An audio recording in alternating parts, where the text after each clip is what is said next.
Dans cette nouvelle vidéo, nous nous retrouvons pour affronter les coachs de niveau débutant intermédiaire de la catégorie créateur de contenu du site chess.com. Nous avons récemment affronté Harry Mack, classé 600 Elo. Nous allons poursuivre par ordre croissant de difficulté en affrontant Code Miko, classé également 600 Elo. Au niveau stratégie, on va appliquer une stratégie débutant. On considère que les bots sont débutants à ce niveau-là, notamment parce qu'après quelques coups, ils devraient faire de grosses erreurs, notamment offrir des pièces. Donc on va essayer de repérer les pièces qui sont prises chez l'adversaire. Mais avant ça, on va essayer de mettre le roi à l'abri. Je vous propose de commencer. Comme d'habitude, je laisse le choix à mon adversaire de jouer avec les pièces noires ou avec les pièces blanches. Tiens, on va changer un peu, on va ouvrir avec D4. Donc un coup surprenant, hein. Alors ça existe, hein, mais c'est pas le coup le plus répandu. Je vais sortir mon fou tel qu'on le ferait dans un système de Londres. À mon adversaire qui développe son cavalier, mon pion qui est attaqué. Je vais le défendre en jouant E3. Pourquoi ? Parce que c'est la structure qu'on retrouve très souvent dans le système de Londres. Et maintenant, je vais essayer de sortir mes pièces. Le fou, le cavalier, et puis on va très certainement roquer par la suite.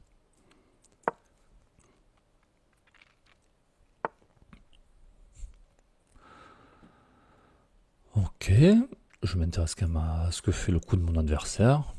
Ici, pas grand chose. Est-ce que ça menace quelque chose derrière ? Pas l'impression, donc je vais continuer de développer mes pièces. Alors mon fou, je peux pas le sortir en C4, sinon je le perds. Et donc il me reste soit la case E2, soit la case D3. On va venir le mettre en D3. Et puis si jamais notre adversaire vient ici, on verra. Et là on va roquer. On va respecter le principe de mettre le roi à l'abri.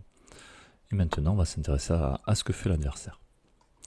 Alors je vois que mon adversaire déjà a poussé son pion F qui m'ouvre cette diagonale là. Je vois l'alignement roi-dame. Je vais commencer par mettre une tour en face. Ensuite, j'aimerais bien sortir ce cavalier. Hein. Bouger ma dame aussi pour que les tours puissent jouer ensemble. Donc voilà. Déplacement du roi. Parce que l'autre jour, on posait la question dans les commentaires. Un joueur à 600 Elo, un joueur réel, il y a très peu de chances qu'il joue roi F7 dans cette situation-là. Alors du coup, mon adversaire ne pourra plus roquer puisqu'il a déplacé son roi. Je vois que si je joue cavalier E5, j'aurai échec. Est-ce que ça m'apporte quelque chose ? Pour le moment, non. Je peux aussi jouer cavalier G5 pour faire échec. Est-ce que ça m'apporte quelque chose ? On pose la question, si je fais échec, alors elle va pas manger de la dame, hein, sinon il perdrait sa dame.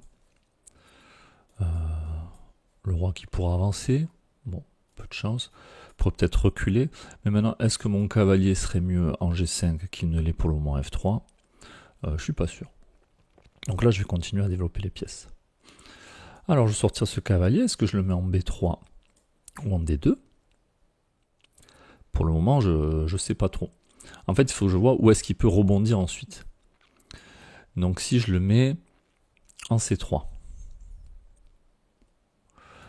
il n'y a pas beaucoup d'avenir. Si je le mets en D2, il ne pourra peut-être pas avancer, quoique il pourra venir ensuite en B3. Ou alors je pourrais le faire venir en D2, puis en F1, puis en G3. Et puis si je le mets en D2, je vais pouvoir avancer mon pion C. Après je peux aussi d'abord avancer mon pion C, puis mettre mon cavalier derrière. Sauf si mon adversaire pousse.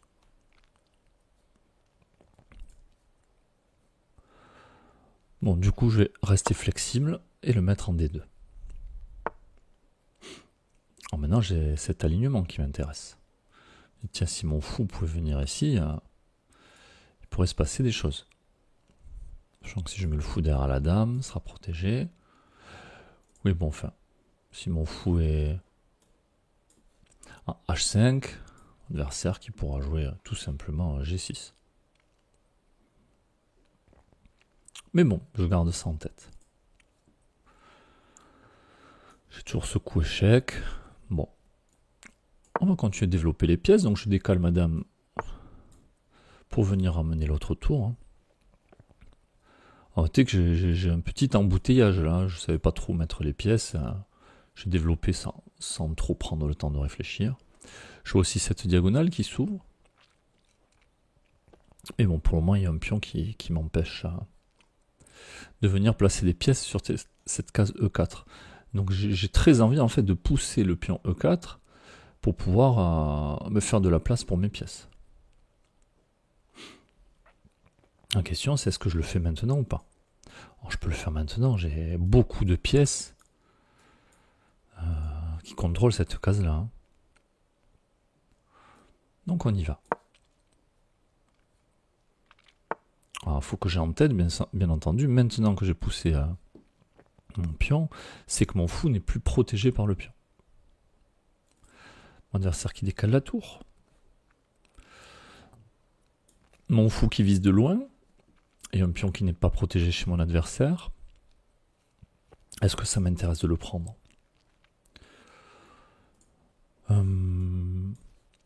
Pourquoi pas? J'attaquerai la tour derrière. Après la tour qui peut venir. Mais je pourrais toujours ressortir mon fou. Et puis peut-être que dans un deuxième temps, je pourrais le replacer sur une meilleure diagonale. Après, je suis aussi venu pour ouvrir avec ce roi qui est au centre.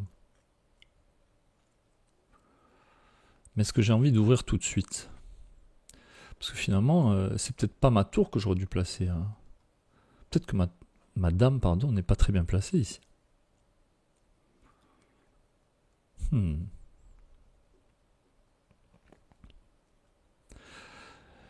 Donc j'ai envie de décaler mon cavalier pour décaler la dame, pour laisser ce vis-à-vis tour dame. Ce que je vais faire. Ah, du coup, mon adversaire qui prend le pion. Et je reprends du fou. Pourquoi je reprends du fou? Parce que maintenant, je vois du monde qui attaque la tour. Là. Il faudra d'abord attaquer le pion, mais où va se cacher la tour? Une fois que mon fou aura mangé le pion C7. Donc mon adversaire, s'il joue tour A8, perd la tour. S'il joue tour B7, il perd la tour. Et s'il joue tour B6, il perdra la tour. Donc je pense que là, j'ai intérêt à venir manger le pion. Et puisque je pense que dans un second temps, je vais gagner la tour de mon adversaire. Mon adversaire qui bouge même pas la tour, mais on a dit ici elle est en prise. En A8, elle est en prise. En B7, elle est en prise. En B6, elle est en prise. Néanmoins, peut-être que mon adversaire aurait dû jouer tour B7. Comme ça, une fois que j'aurais mangé sa tour, il aurait pu remanger mon fou. Donc je viens me prendre la tour. Et en même temps, j'attaque le cavalier. Donc mon adversaire qui déplace son cavalier, donc du coup, il faut que je m'intéresse. Attention à ce qu'attaque ce cavalier, mais j'ai en tête que le cavalier peut reculer. Et donc il attaque aussi mon fou. Donc ici plusieurs possibilités, soit je recule le fou, bon, je peux le reculer par là, mais ça va être plus compliqué. Ou alors je peux aussi échanger mon fou de case blanche contre son cavalier. Après tout, maintenant j'ai du matériel d'avance. On va essayer de conserver le matériel pour voir des choses intéressantes. Donc j'ai pas peur de perdre ce pion, mon pion D4, puisque pour le moment il est protégé. Alors ici j'ai un vis-à-vis qui s'installe. Est-ce que j'ai un danger? Alors s'il y avait un fou de case noire par ici, qui pourrait mettre la pression sur mon pion H2, je pourrais m'inquiéter. Mais bon là j'ai mon fou qui défend le pion H2, j'ai le cavalier qui défend le pion H2. Alors le roi qui s'est mis plus ou moins à l'abri, sauf que la tour de mon adversaire est complètement enfermée ici. Alors je peux déplacer mon cavalier et voir comment mon adversaire réagit. Après tout, si on échange les dames, vu que j'ai du matériel en plus, ça ne me dérange pas. Alors je garde en tête que si je déplace mon cavalier, mon adversaire attaquera mon cavalier 2 fois, moi je le défendrai 2 fois. Mon pion ne sera toujours pas en prise. Ma dame est défendue par la tour.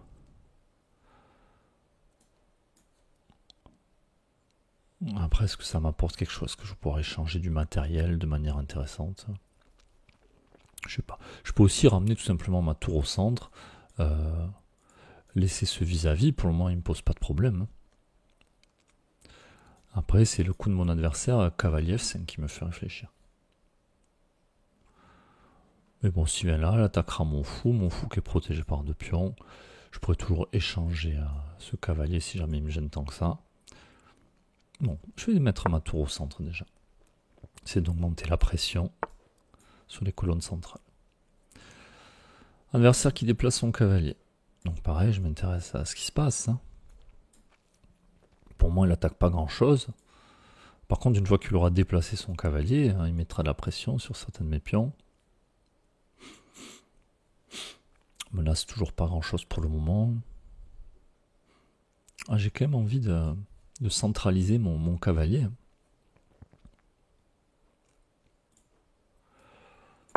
On y va. Mon cavalier qui est protégé par le pion. Pour le moment, toujours protégé par le fou. Donc mon adversaire qui décide d'échanger les dames. On y va.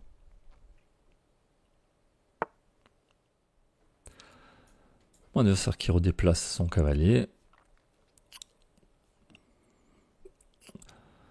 Qu'est-ce qui se passe quand il recule son cavalier? Alors je peux m'intéresser à ce que fait son cavalier, mais on ne fait pas grand-chose ici. Par contre, il a ouvert la diagonale de mon fou. Et maintenant, je vois mon cavalier et mon fou qui attaquent son cavalier. Et son cavalier à lui n'est défendu qu'une seule fois.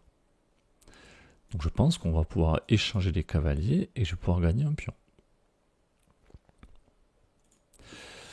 Et une fois que j'aurai bougé mon cavalier, plutôt que d'aller regagner ce pion, peut-être que je vais pouvoir gagner le cavalier qui est en C7. Parce que là, mon fou est gêné par mon cavalier, mais une fois que j'aurai échangé les cavaliers, je pourrai chercher l'autre cavalier. Donc là, c'est un coup qui m'intéresse. Là, on fait une attaque à la découverte. Alors, pas la découverte sur le roi, pas en mettant le roi en échec, mais... Donc c'est ce que je vais faire ici. Je prends le cavalier. Et du coup, comment va réagir l'adversaire? Adversaire qui contre-attaque sur mon fou, mais bon, moi j'ai déjà gagné un cavalier. Donc après tout, si je perds mon fou et que je gagne un cavalier, ça me va. Après, maintenant, mon cavalier n'est plus attaqué, n'est plus sous la menace d'être capturé. Donc je peux aussi très bien reculer mon fou. Et une fois que j'aurai reculé mon fou, le cavalier de mon adversaire sera toujours attaqué. Et en plus, une fois que j'aurai reculé mon fou, je mettrai de la pression sur le pion E6 avec ma tour. Alors je ne pourrais pas le prendre pour le moment, puisque il y a le fou de mon adversaire qui couvre. Donc je vais reculer le fou. Alors maintenant, la question que je me pose, c'est où est-ce que je le recule? Est-ce que je viens ici en D3 ou est-ce que je viens en F3? Donc en F3, est-ce que j'ai peur de me faire attaquer? Bon, je pense que j'ai le temps de réagir d'ici là. Le problème, c'est que j'ai l'impression que le pion de la colonne E, le pion E va bientôt sauter. J'aurais peut-être envie de doubler les tours ici. Donc en fait, mon fou ne me gênerait pas du tout en D3. Bon, ici, je pense pas qu'il y ait de mauvais coups. On peut jouer l'un comme l'autre. Hein. Mais moi, je me dis, si le pion E saute, le pion D deviendra faible, donc je vais peut-être laisser mon fou en face du pion D en fait.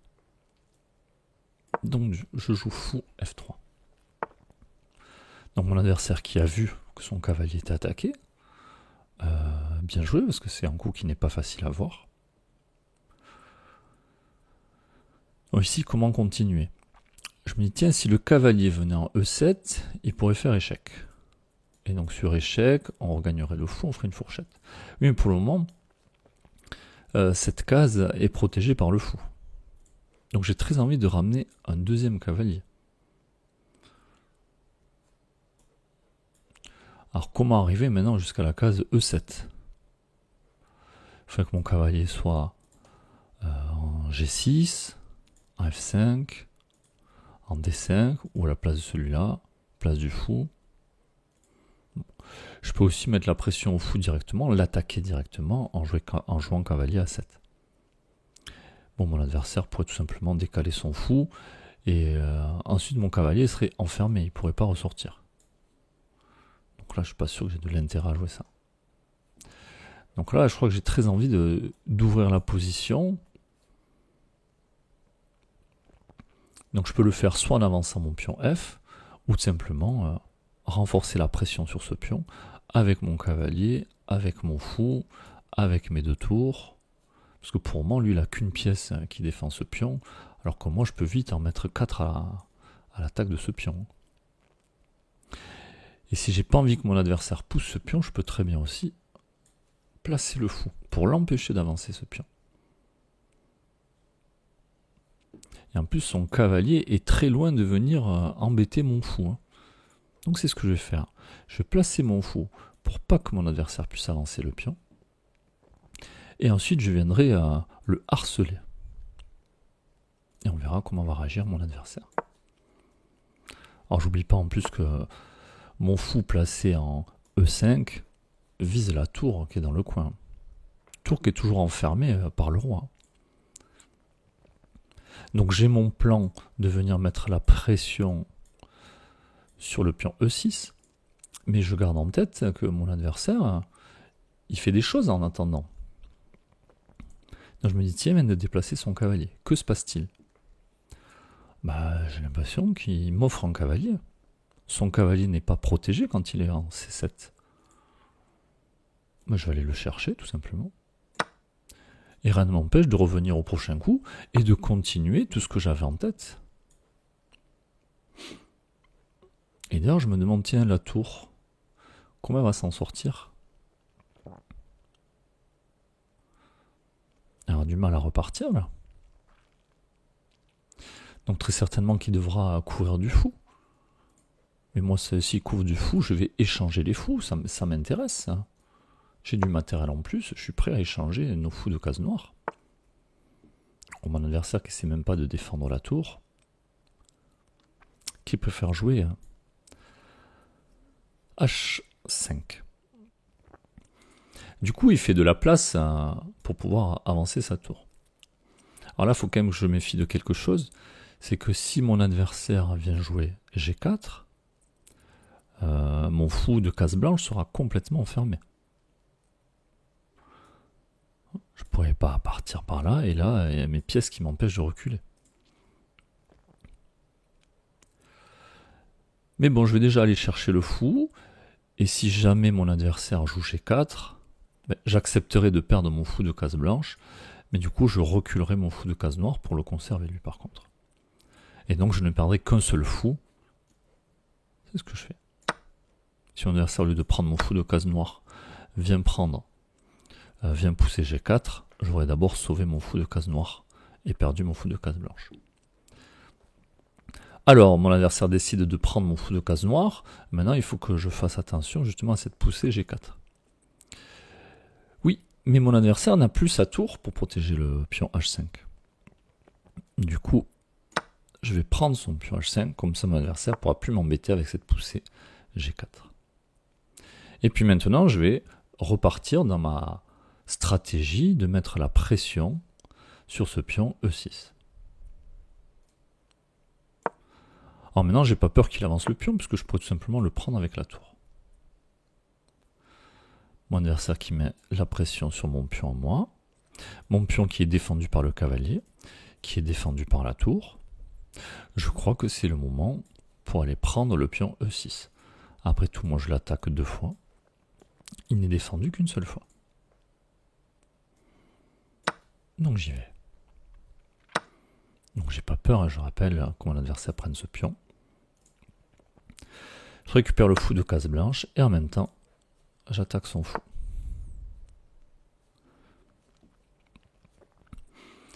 Alors on a du matériel en plus.